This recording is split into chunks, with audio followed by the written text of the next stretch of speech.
मी तुकाराम चित्ते, आपण पाहत आहात ई मराठी न्यूज।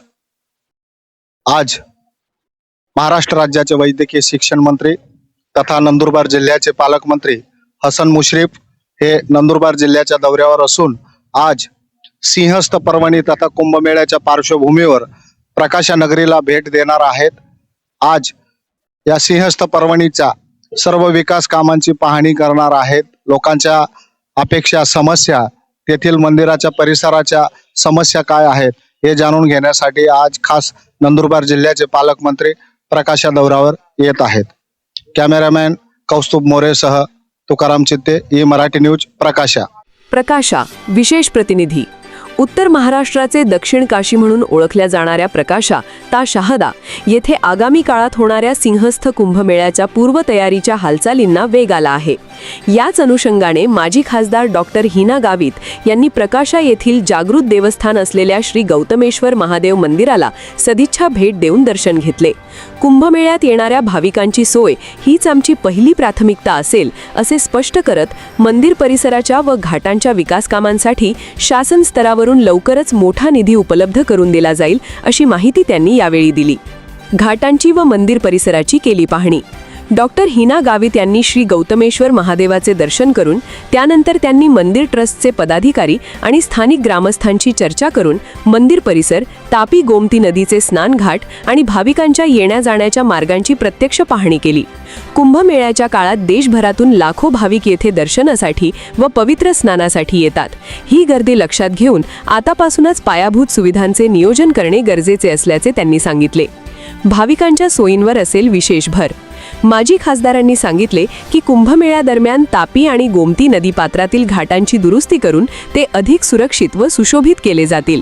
तसेच भाविकांसाठी शुद्ध पिण्याचे पाणी, फिरती शौचालये आणि 24 तास स्वच्छता यंत्रणा राबवली जाईल। गावात होणारी वाहतूक कोंडी टाळण्यासाठी तात्पुरते बाह्य वळण रस्ते आणि भव्य पार्किंग व्यवस्था उभारण्यावरही भर दिला जाणार आहे। निधीसाठी शासन स्तरावर पाठपुरावा। कुंभमेळा हा खानदेशच्या श्रद्धेचा मोठा सोहळा असून येथे येणाऱ्या भाविकाला कोणत्याही अडचणीचा सामना करावा लागू नये यासाठी प्रशासन कटिबद्ध असल्याचे डॉक्टर हिना गावित म्हणाल्या। कुंभमेळ्याच्या विविध विकास कामांसाठी लागणारा आवश्यक निधी मिळवण्यासाठी शासन स्तरावर सातत्याने पाठपुरावा सुरू असून हा निधी अत्यंत लवकर मंजूर होऊन प्रत्यक्ष कामांना सुरुवात होईल असा विश्वास त्यांनी व्यक्त केला। या दौऱ्यादरम्यान गौतमेश्वर मंदिर ट्रस्टचे विश्वस्त, ग्रामपंचायतीचे लोकप्रतिनिधी, स्थानिक पदाधिकारी व मोठ्या संख्येने ग्रामस्थ उपस्थित होते। माजी खासदारांनी स्वतः दखल घेत निधीचे आश्वासन दिल्यामुळे ग्रामस्थांमध्ये समाधानाचे वातावरण आहे। ई मराठी न्यूज नेटवर्क, प्रतिनिधी तुकाराम चित्ते। थोड्या दिवसांनी येऊन टेकलेली आहे, मग कमी दिवसांमध्ये काम कसं होणार? कारण आपण मगाशी मुख्यमंत्री साहेबांना भेटले होते, पाठपुरावा केलेला आहे, तर आपला पाठपुरावा कुठपर्यंत आलेला आहे थोडंसं आम्हाला माहिती द्या। मागील 2 वर्षापासून आदरणीय गावित साहेब जे आपल्या नंदुरबार विधानसभेचे आमदार आहे, त्यांनी सिंहस्थ कुंभमेळा संदर्भामध्ये अनेक बैठका संबंधित विभागांसोबत घेतलेल्या आहे आणि गावकरी, आपल्या गावातील प्रमुख, गावातील लोकांच्या मागण्या या सगळ्या जाणून घेऊन एक डिटेल असा आराखडा तयार करण्यात आला होता। हा आराखडा तयार झाल्यानंतर त्यासाठी ज्या काही तांत्रिक बाबी आहे, म्हणजे त्याचा DPR तयार करणं, एस्टिमेट तयार करणं, हे सगळं आपण वेगवेगळ्या विभागांना गावित साहेबांनी सूचना देऊन एक जवळपास 130 कोटी चा आराखडा हा संपूर्ण प्रकाशा आणि परिसराचा विकास या सिंहस्थ पर्वणीच्या पार्श्वभूमीवर व्हावा या उद्देशानं हा तयार झालेला आहे। आणि आदरणीय गावित साहेबांनी माननीय मुख्यमंत्री महोदय यांच्याशी सुद्धा त्यांनी मागच्या वर्षी एक बैठक केली होती।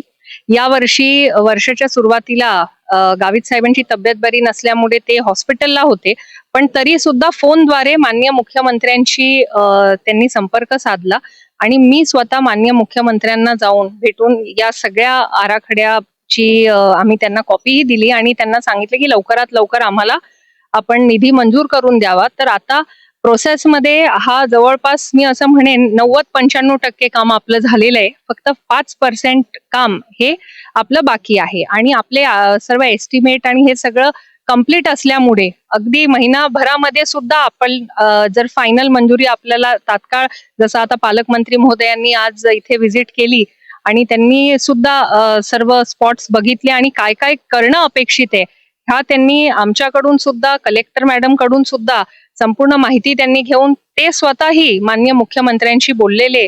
त्यामुळे आपल्या या सिंहस्थ पर्वणी ही अत्यंत चांगल्या पद्धतीने पार पडली पाहिजे आणि इथे येणारे जे लाखो भाविक देशाच्या वेगवेगळ्या कानाकोपऱ्यातून जे सिंहस्थ पर्वणीसाठी येणार त्यांना सर्व सोयी सुविधा या ठिकाणी पूर्णपणे होतील यासाठी सर्व प्रयत्न आम्ही आमच्या परीनं या ठिकाणी करत आहोत.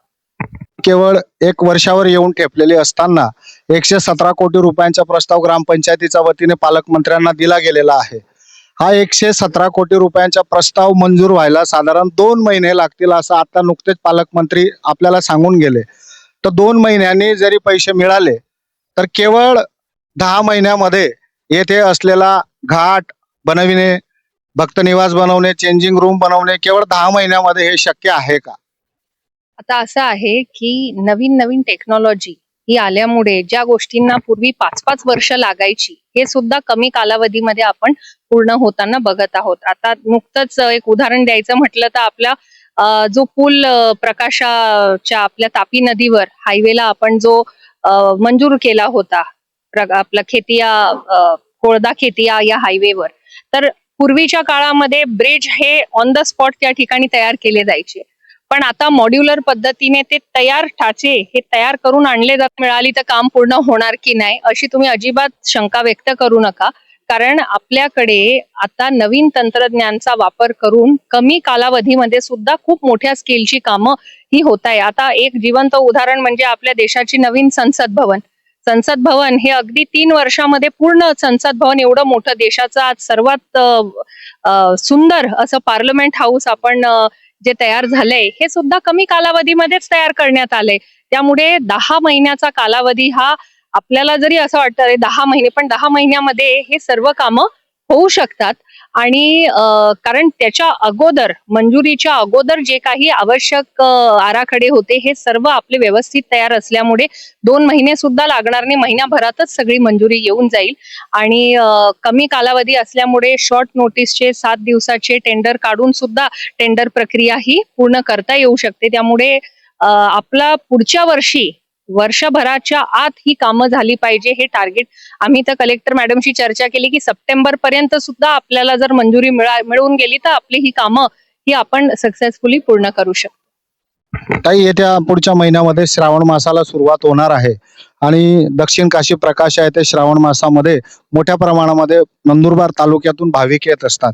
त्या अनुषंगाने तापी नदीच्या पात्रावर असलेला जुना पूल, खड्ड्यात रस्ते का रस्त्यावर खड्डे अशा प्रकारची त्या पुलाची स्थिती झालेली आहे. तर माजी खासदार म्हणून, लोकप्रतिनिधी म्हणून तुमची त्याबद्दल काय भूमिका असणार आहे? आता तिथे नवीन पूल ऑलरेडी आपला झालेला असल्यामुळे फार कमी लोक त्या खालच्या पुलाचा वापर करतात.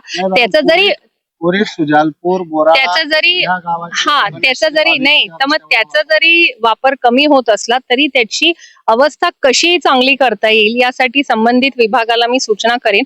कारण मी पण बऱ्याच दिवसानंतर आज त्या पुलावरनच मी पण आली आहे. जो खराब पूल तुम्ही जो म्हणताय त्याच्यामुळे मी पण त्याची अवस्था मी बघितली आणि त्यामुळे माझा असा स्वभाव आहे, आता ठीक आहे तुम्ही प्रश्न विचारला म्हणून, तुम्ही विचारला नसता तरी मी इकडनं जाताना त्या अधिकाऱ्याला फोन करून गाडीतनच सांगितलं असतं की या रस्त्याची अवस्था अत्यंत वाईट आहे, तात्काळ इथे तुम्ही दुरुस्ती करा.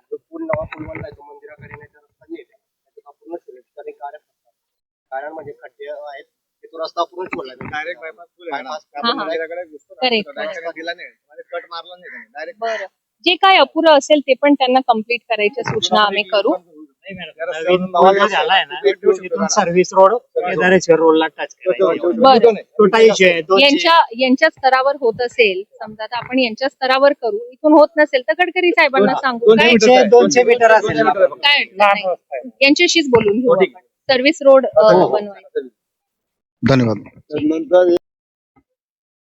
आज दक्षिण काशी प्रकाशा येथे नंदुरबार जिल्ह्याचे पालकमंत्री हसन मुश्रफ यांनी गौतमेश्वर महादेव मंदिर या परिसराला भेट दिली आणि सिंहस्थ पर्वणीचा निमित्ताने होत असलेल्या येत्या 1 वर्षाच्या काळामध्ये कुंभमेळ्याच्या कार्यक्रमाला सुरुवात होणार आहे आणि त्या कार्यक्रमाच्या पार्श्वभूमीवर पालकमंत्र्यांनी खास ही भेट दिली आणि लोकांच्या समस्या काय आहेत, येथील गरजा काय आहेत हे समजून घेण्याचा लोकांकडनं प्रयत्न केला आणि या संपूर्ण परिसराचा विकास करण्यासाठी साधारण 117 कोटी रुपयांचा प्रस्ताव माननीय पालकमंत्री यांना देण्यात आलेला आहे आणि या पार्श्वभूमीवर जास्तीत जास्त निधी कसा उपलब्ध करून देता येईल अशा प्रकारचे आश्वासन माननीय पालकमंत्र्यांनी दिलेलं आहे. त्यासोबतच नंदुरबार जिल्ह्याच्या माजी खासदार डॉक्टर हिना गावित यांनी देखील विचारलेल्या प्रश्नांना